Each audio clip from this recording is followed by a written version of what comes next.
The United Kingdom's Ministry of Defense latest intelligence update on Ukraine, October 14, 2023. Since suffering strikes in August and September, the Russian Black Sea Fleet, BSF, has doubled down on defensive and reactive posturing.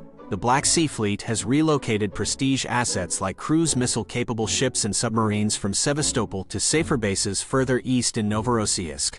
Since July 2022, Ukraine has seized the initiative in the northwest Black Sea, forcing the once powerful Black Sea Fleet into a defensive crouch against uncrewed surface and aerial vehicles plus missile and special operations attacks. Despite embarrassing exceptions, the Black Sea Fleet continues training, maintenance, and self-defense while launching cruise missiles at Ukraine. It can likely continue such limited operations from the eastern Black Sea. Though largely intact, the Black Sea Fleet's conventional superiority is unlikely to wrest initiative in the western Black Sea.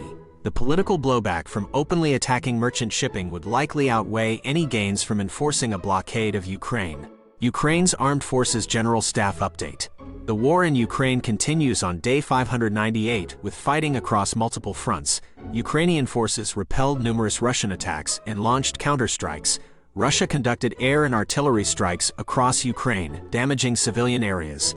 The heaviest fighting is in the east in the Donbass region along the Bakhmut, Avdiivka, and Marinka axes, where Ukraine repelled multiple Russian assaults. Ukraine also launched localized counterattacks near Kharkiv and Zaporizhia. Russia continues attacking civilian infrastructure across Ukraine.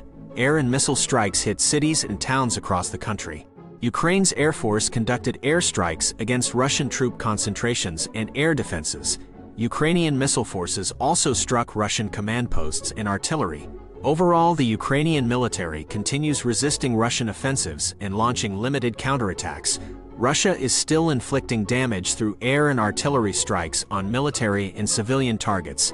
The operational situation remains difficult for Ukraine across active fronts. The Institute for the Study of War Russian Offensive Campaign Assessment.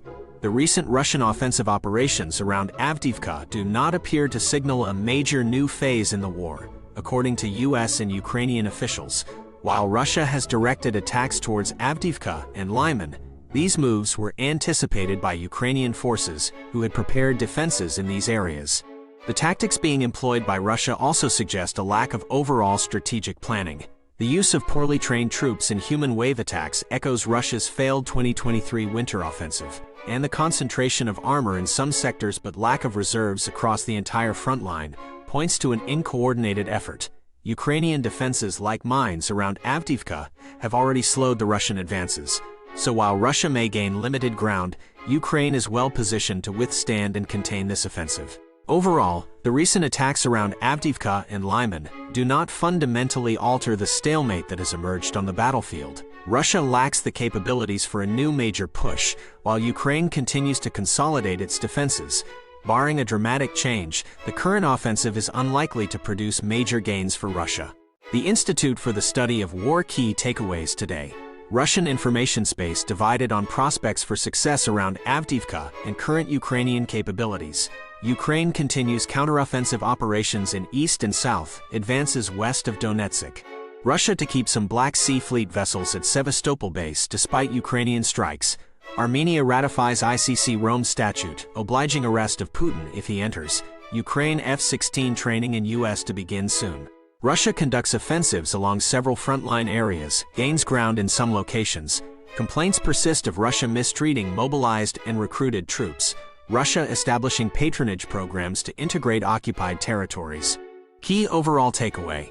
Russia continues efforts to advance along front lines but facing Ukrainian counterattacks. Information discord in Russia, mistreatment of troops, and strikes on Navy underscore existing challenges for Moscow. Ukraine consolidating gains while beginning F-16 training, ratifying ICC statute. Reporting from Ukraine update. Fighting continues around Avdiivka, with Russia trying to encircle the city. Russia has made limited gains north of Avdiivka near Krasnohorivka, but Ukraine retains control of key positions. Russia's offensive south of Avdiivka towards Vodian has stalled after initial gains on the first day. Ukraine has inflicted heavy losses on Russian assault units trying to advance across open fields. Russia has slowed the pace of its offensive after suffering high initial equipment losses.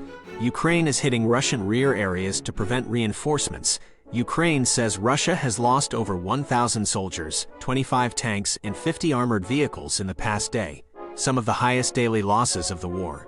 Overall, Russia's momentum has stalled and it is struggling to overcome fierce Ukrainian resistance around Avdiivka.